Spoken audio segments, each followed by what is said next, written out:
I'm Brian Desson, the founder of Privada Cigar Club, and welcome to Cigars, the Masterclass Packaging.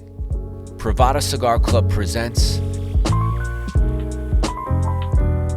Welcome to the fascinating world of cigar packaging, a journey through time, craftsmanship, and creativity. From the golden age of tobacco to the modern era of luxury, cigar packaging has evolved from simple cedar boxes to intricate works of art. It's more than just storage, it's a statement of tradition, brand identity, and attention to detail. Whether it's the warm aroma of Spanish cedar, the shimmer of gold foil cigar bands, or the artful labels adorning each box, cigar packaging sets the stage for the experience within.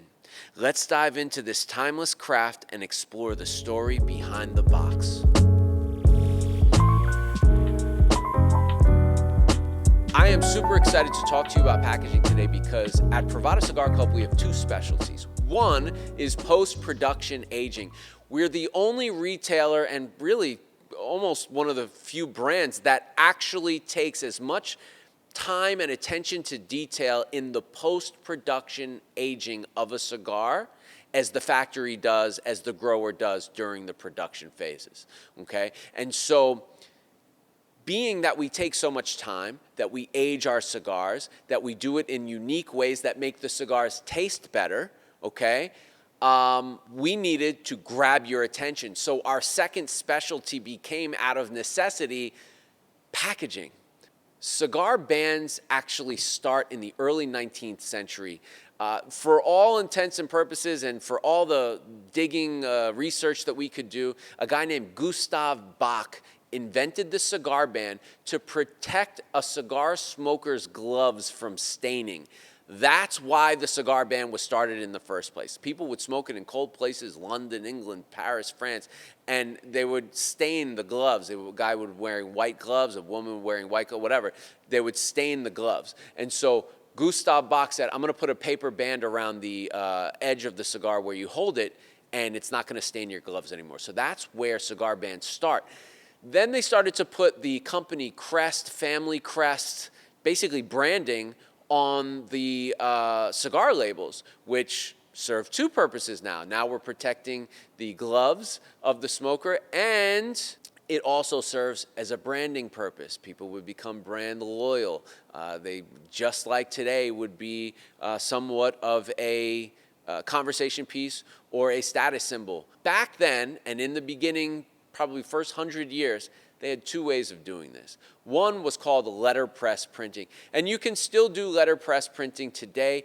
It is so expensive, it's insane. If any of you have planned a wedding, there's a good chance that you had an option for your wedding invitations to go really expensive. And you probably wondered why the hell any printing would cost that much today, and it's because they're using letterpress. You can do foiling and things that are so beautiful and so time-consuming that it truly is an art and a craft of itself, just that letter printing. So it costs a lot. I've tried to do it on cigars. It just added way too much expense to the cigars, and most of the letterpress printers weren't really willing to do it because they only want to do 100, 200 invitations at a time or pieces at a time. It's time-consuming. So that's that. The second style of printing that was available back then was called gravure printing, and this was done on a cylinder. I really have no experience with this. We can try to find some footage or pictures or something online that we could insert here, but this is something that I don't think is around anymore. I had never heard of it until doing research for this episode, and I don't think it is going to serve us too much to learn too much about it, but that was the other style, from what I understand, that they would use to print cigar labels back in that early 19th century.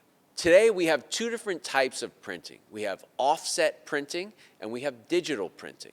Offset printing is a widely used technique where the inked image is transferred from a plate to a rubber blanket, then to the printing surface. Sheet-fed offset machines are preferred for cigar bands, allowing for high-quality prints with quick job changeovers. So every time a company makes a band, they have to go through typically this offset printing method, which means that the printer needs to make a plate for that band. This is why most companies' bands don't change very often. And if they do, they'll use a different secondary band. Okay, so that primary band always stays the same. The secondary band can change. Usually the secondary band will be printed digitally, so it can change more often. So we've all seen, the double bands where the secondary band tells you this is for this event or this is that part's probably digital, while the first part was probably done using offset. Why is offset printing better than digital printing? It's better for gold foiling, it's better for stamping, it's better for embossing, it's better for spot UV, okay? So these are all things that I can talk to you about because I have a tremendous amount of experience with it. All right, I'm going to show you a few bands. This is completely flat. It's just printed on paper, okay? We do have a little bit of die cutting, the top of the circle, the bottom of the circle, okay? Super simple. Some of the most viral bands in cigar history have been super flat. They don't have to be this amazing, incredible art conception. They have to evoke a feeling, flavor, something with the experience. So there's that. Here's another one, super flat, yet still intricate. Look at that. We did this for Ray Boom Boom Mancini out of Youngstown, Ohio. Shout out to Youngstown. Just an incredible band in its own right, but also flat. Die cut, a lot of die cutting. Okay, very intricate. Okay, so those were flat. Okay, now let's talk about embossing. This is a band I made for the Wooden Indian. I'm going to steal this character from them because they're not acting fast enough, and I love this character. And so, little Woody here, okay, he's got embossing all over. Is this the most detailed lens we have? Yeah. Okay. So, if you look at his eyes and his handkerchief, we've got embossing there. We have embossing on the letters. We have embossing on the nose. And we can clearly see that when we turn it around and go to the back, because that's where it's pressed out on the crown for Pravada, etc. So this is embossing on a beautiful paper. Okay. Next, we're going to get into foiling on embossing. It's one of my favorite bands I've made. Love that. Look at that. So the ghost or the wraith is embossed. Wraith is embossed, the word, and it's also foiled on top of that, giving it that shine. So this thing really, really pops. I love the way the letters look. I love the way the little wraith looks. Very cool. Okay. Here is some more of the same. This is a brand we're coming out with shortly called American Bully. It is beautiful. Look at all this gold foiling.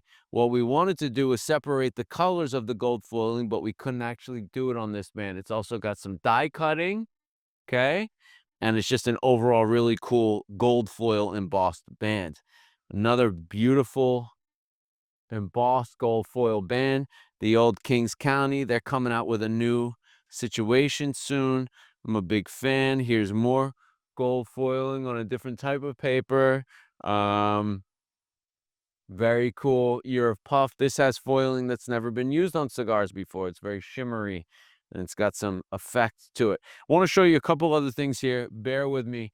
This is UV spot. Look at the white parts of the cake. I don't know if they can actually see that. It was hard to see in the last time but those white parts, they have texture. They're beautiful. I'm going to lay it down so I'm not shaking around with it, but they have beautiful texture there. And I'm not sure if you can see it, but the top of the cake and each white layer has like a clear coat kind of texture to it. Very cool. I'm going to bring it to the camera one time. Let me get it there. I think maybe now you can see it a little bit better in different lights. I love that. It's my favorite thing, that UV coat. And then lastly, I want to show you the difference. And then you can make a decision on, which is what. Okay, so here's the first year turducken band. Here's the second year turducken band. First year, no foiling, no embossing, only some die cutting, right? Second year, we got all the works. We pulled out all the stops. We got foiling, embossing, die cut. I think it definitely looks better. Is it worth double the cost? I don't know. That's something you have to decision you have to make. But these are your different types of bands. I hope that you will be able to look at a cigar today and say, you know, what processes they use. All of these things are indicative of how much time was taken with that product. The concept of the cigar box is attributed to the Upmann brothers. You may know that name from H. Upmann.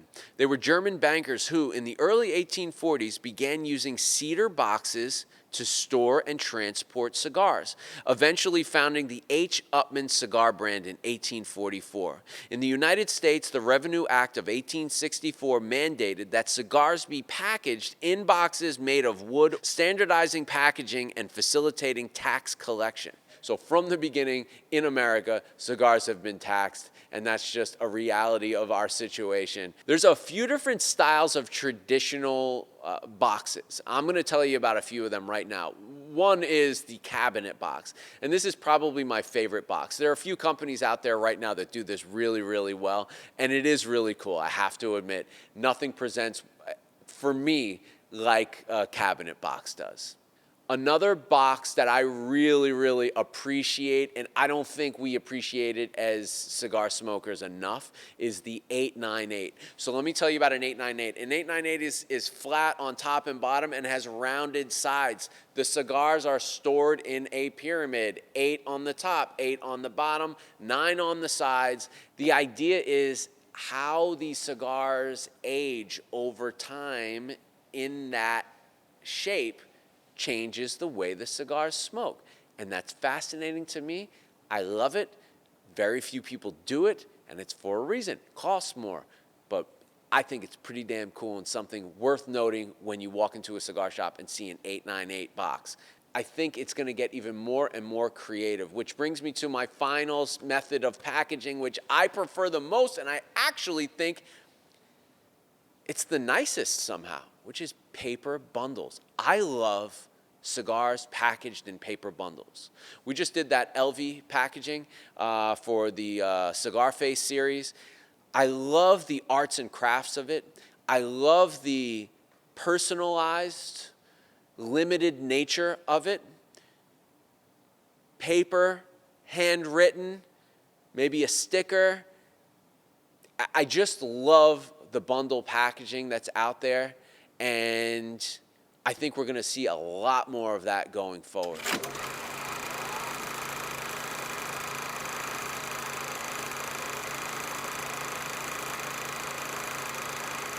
For all of you out there that have watched this entire series, we want to thank you.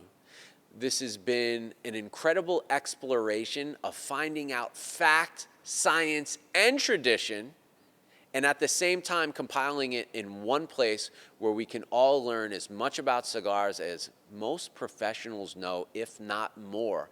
I'm telling you, if you watched and studied this entire series, you know more than some brand owners out there. That is a fact.